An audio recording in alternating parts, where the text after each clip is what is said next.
नमस्कार, मैं हूं साक्षी सोनी और आप देख रहे हैं सिटी बिग न्यूज।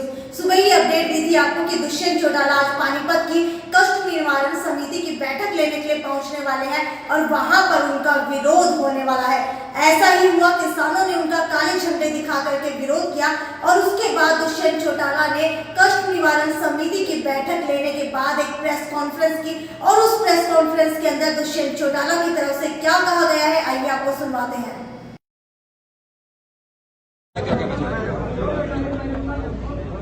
पहले तो ग्रीवेंस कमेटी इस वर्ष क्योंकि कोविड के करके और बीच में फार्मर एजुटेशन करके ये पहली बैठक है। इसके अंदर लगभग 15 प्रार्थियों की समस्या के ऊपर चर्चा भी हुई, समाधान भी निकाले गए, कईयों के ऊपर एक्शन भी लिया गया और साथ में लगभग 20 के आसपास अन्य प्रार्थियों की भी बात हुई। और हमें उम्मीद है कि उनकी जो समस्याएं बाद में आई हैं, जिनके ऊपर आने वाले भविष्य में एक्शन होना चाहिए, उस पर भी उनकी सेटिस्फैक्शन के उपरांत कार्रवाई हो। कल से प्रदेश के अंदर प्रोक्योरमेंट प्रोसेस सरसों का और गेहूं का शुरू है। पूरी तौर पर उसकी तैयारी कर दी गई है। निरंतर चारों प्रोक्योरिंग एजेंसी, चाहे वो फूड सिविल सप्लाईज हो, एफेड हो, वेयर हाउसिंग हो या फूड कॉरपोरेशन ऑफ इंडिया हो, उनको तमाम मंडी सब सेंटर ऑलरेडी ईयरमार्क्ड है। ट्रांसपोर्टेशन का, लोडिंग अनलोडिंग का पूरी तौर पर खाका तैयार हो चुका है। गन्नी बेल्स की जहां समस्या थी उसको भी डिस्ट्रिक्ट लेवल पर डिप्टी कमिश्नर्स की अध्यक्षता के अंदर प्रॉपरली मॉनिटर किया गया है और सरप्लस गन्नी बेल्स प्रदेश के अंदर आज उपलब्ध है। किसी तरह की भी बारदाने की कमी नहीं आएगी। आड़ती भाइयों को भी 2.5% जो उनकी कमीशन है वो पूरी सरकार टाइमली देने का काम करेगी। उनके कोई पुराने ग्रीवेंस थे, उसके ऊपर भी अधिकारीगण ने चर्चा कर उनको निपटाया है। और मैं उम्मीद करता हूं कि हमारी जो डिजिटल प्रोक्योरिंग हमने प्लान बनाया है, जिसमें मेरी फसल मेरा ब्यौरा पे रजिस्ट्रेशन कर ई खरीद के माध्यम से किसान को पेमेंट करी जाएगी उसके खाते में, वो अपने आप में इंडिया में एक मॉडल आने वाले भविष्य के लिए बनेगा। कई लोग ये कह रहे हैं कि दूसरे प्रदेशों के किसान को भी हरियाणा में आने की अनुमति दी जाए। आज जिन लोगों ने चर्चा करी है, मैं तो उनसे पूछना चाहता हूं कि जिन 3 एक्ट्स पे स्टे किया गया है उसमें ये लिबर्टी मिल रही थी मार्केटों के अंदर कि किसान कहीं बेचे कहीं खरीदे, तो आप लोगों ने मिसगाइड कर किसान को भ्रमित करने का काम किया। उसके बावजूद भी हरियाणा सरकार ने 10,000 से ज्यादा किसान साथ लगते हुए राज्य के रजिस्टर भी किए हैं, वेरीफाई भी किए हैं और उनकी शेड्यूलिंग भी करी। और हमारा प्रयास है कि 1 तारीख से लेकर और मिड मई तक हरियाणा प्रदेश और साथ में दूसरे प्रदेशों के जितने रजिस्टर्ड किसान हैं उनका एक एक दाना प्रॉपर तरीके से हम प्रोक्योर करेंगे और जैसे ही उनका जे फॉर्म बनेगा और जे फॉर्म एक्सेप्ट होगा, एक्सेप्ट होने के 48 घंटे के अंदर किसान के खाते में उसकी पूरी राशि हम डीबीटी के माध्यम से भेजेंगे। और उसके साथ अगर कोई टेक्निकल ग्लिच आता है, कहीं कोई डिले होता है 48 घंटे से ज्यादा, तो 72 घंटे बाद 9% इंटरेस्ट किसान की पूरी पेमेंट का किसान को हम देने का काम करेंगे। ये पहला प्रयास है देश के अंदर जहां प्रोक्योरमेंट को इतने बेहतरीन तरीके से कोई स्टेट करने जा रही है। मैं देख रहा था पंजाब के मुख्यमंत्री ने शायद प्रधानमंत्री से मांग करी है कि किसान के खाते में पैसा ना दिया जाए। ये दिखाता है कि वो किसानों को किस तरीके से कमजोर करने का प्रयास कर रहे हैं। आर्थिक तौर पर किसान जब भी मजबूत होगा जब किसान के दाने का एक एक रुपया पूरी तौर पर उसके खाते में आएगा। और आड़ती भाइयों ने पिछले 1 साल के अंदर बारी बारी इसको देखा भी है कि जैसे किसान के पास पैसा गया है उसका जो बकाया था किसान ने खुद आके उसकी दुकान में पूरा उतारने का काम किया। और आने वाले भविष्य में ये जो भाईचारा है इस भाईचारे को और मजबूत किया जाएगा। और हमने तो तमाम मंडियों को हर तरह की सुविधा के साथ घेरअप किया है। बाकायदा तमाम मंडियों पे एसओपी हमने जारी करे हैं कि कौन कौन से विभाग के अधिकारी कौन कौन से हमारे परचेज एजेंट हो या किसान उनको कोई दुविधा है तो उस एसओपी को फॉलो करी जाए।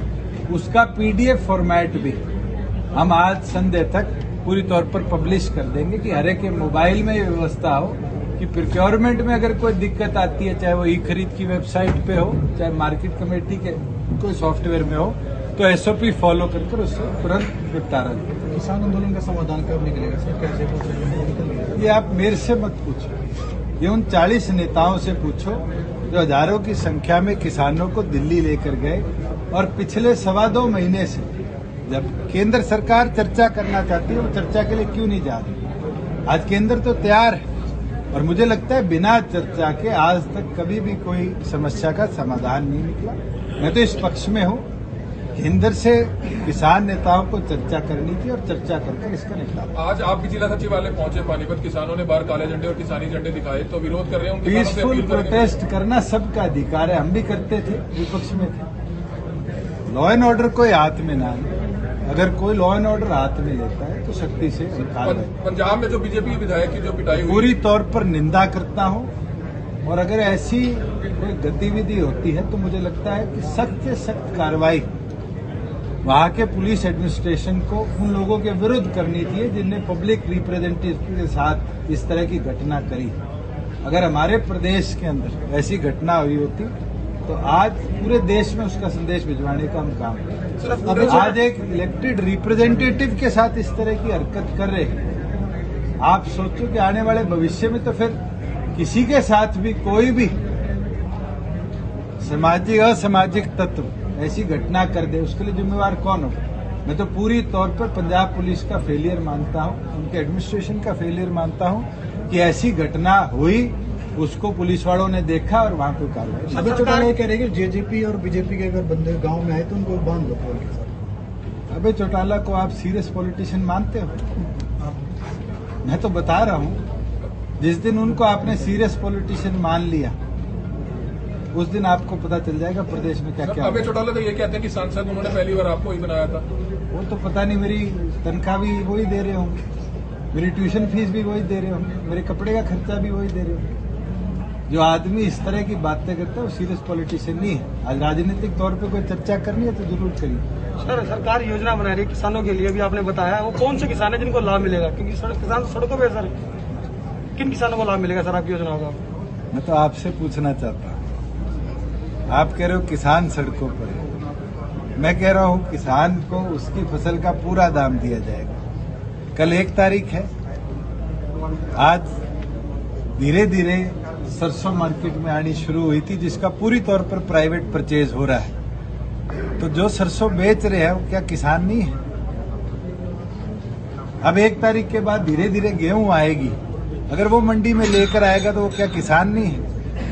पहले आप लोग फैसला कर लो कि सड़क पे खड़े लोगों को किसान बोलोगे या खेत में से अनाज काट के लाने वाले लोगों को किसान? आपके लिए क्या है सर, किसान वो भी है या ये दोनों किसान बने जाएंगे? मेरे तो सारे किसान हैं। अगर आपकी 1 किला जमीन है, खेती करते हो, आप भी किसानों पे आज पत्रकारिता सर कर। उनका हल क्यों नहीं हो रहा सर? जिन लोगों ने आपको चुना, आज भी गांव गांव में बुजुर्ग लोग बोल रहे दुष्यंत हमारा बेटा है, तो सर आज बेटा कहीं गुम हो गया क्या? बेटा कहाँ गायब है? मैं तो कह रहा हूँ चर्चा तो करो। आप कहते हो एक और पर कि मंडियां ऊपर नहीं करनी चाहिए, दूसरी ओर पर आप कहते हो दूसरे प्रदेशों का अनाज लो। ये तो खुद कॉन्ट्रेडिक्टरी है। आप किसान को खाते में पैसा देने से रोकते हो, हम पैसा दे रहे हैं, इसका मतलब तो आप किसान की तरक्की रोक रहे हो। आप खुद फैसला करो कि आपका एक तथ्य एक तरफ है, दूसरा तथ्य एक तरफ। हम तो पूरी तौर पर क्लियर है कि हमने किसान को समृद्ध बनाना है और उसके लिए पिछले 1 साल से निरंतर मैं प्रयासरत हूँ और मैं कामयाब भी हुआ हूँ। एक बार 30% किसानों ने पैसा खाते में लिया, दूसरी बार 65 लिया, और इस बार हरियाणा सरकार 100% फार्मर्स का पैसा एक एक प्रोक्योरमेंट का उनके खाते में अगर ट्रांसफर करने का दम रखती है तो सबसे ज्यादा किसान के पक्ष में हो तो मैं हूं। अगर मैं किसान को कमजोर करता तो आज भी आड़ती के पास क्या वैसा भेजता और लिख कर देता केंद्र को कि हम इस पॉलिसी को नहीं अपनाएंगे। हमने तो ये अपनाया है, एक एक किसान को रजिस्टर कराया, उसकी आज एक एक किले की वेरिफिकेशन कराकर उसको अप्रूव किया, और उस पर अब कोई प्रतिबंध नहीं है कि वो एक्स अमाउंट लेके आएगा तो सरकार इतना ही खरीदेगी। हमने तो पहली बार हरियाणा में हुआ है कि 6 फसलों को एमएसपी पे खरीदने का निर्णय लिया, और मेरा प्रयास है इस 6 को आने वाली क्रॉप सीजन में 10-12 बढ़ाने का हम काम करें कि एटलीस्ट हमारा फार्मर ऑल्टरनेटिव क्रॉप की तरफ जाए। इस बार हमने 1400-1200 के रेट पे आज के दिन जो बिक्री है, बारले बिक्री है, उसको हम 1600 पे प्रोक्योर कर रहे हैं। 10,000 किसानों ने रजिस्टर कराया है, तो क्या मैं किसान के विरोध में हूँ? तो सर क्या आप मानते हैं जो सड़क पर प्रदर्शन कर रहे हैं वो असली किसान है? पहले उनकी पार्टियां तो देख ले कौन सी। सर, खाद्य आपूर्ति विभाग के आप जैसे मंत्री हैं, ये देखा जाता है कि हर बार फूड एंड सप्लाई डिपार्टमेंट में कोई भी सीजन आता है तो उसके सामने आता है, जिन इंस्पेक्टर्स पर आरोप लगते हैं उन्हीं की दोबारा ड्यूटियां लगा दी जाती है सीजन में। प्रोक्योरमेंट को एक डिपार्टमेंट नहीं करता, 4 डिपार्टमेंट ज्वाइंटली करते हैं, डिस्ट्रिक्ट एडमिनिस्ट्रेशन उनको मॉनिटर करता है। अगर आपके पास कोई स्पेसिफिक इस तरह की कंप्लेंट किसी एक मंडी की है या अनेकों मंडियों की, तो आप मेरे को दीजिए। मेरे पास पीछे पलवल की कंप्लेंट आई थी, उसके अंदर हमने मार्केटिंग बोर्ड की सीनियर अधिकारी की क्या मैं उसकी इंक्वायरी भी कराई, दोषियों को पेनल्टाइज भी किया। हमारी पीवी जो हुई थी पिछले साल पैडी की, उसका नतीजा है कि सीबीआई की रेड हुई हरियाणा के अंदर एफिड के अलग अलग गोदामों में, और एक जगह भी एक दाना जीरी का कम नहीं पाया गया। We were successful to at least इस तरह की समस्याओं को रिजॉल्व कराने के लिए। अगर कोई आपकी जानकारी में भी मोर देन हैप्पी। सर आखिर सर कोरोना को लेकर सर क्या कहेंगे, कोरोना की स्थिति क्या है सर? मैं तो यही कहूंगा भैया, कोरोना दोबारा बढ़ रहा है, अपना मास्क पहनो, सुरक्षित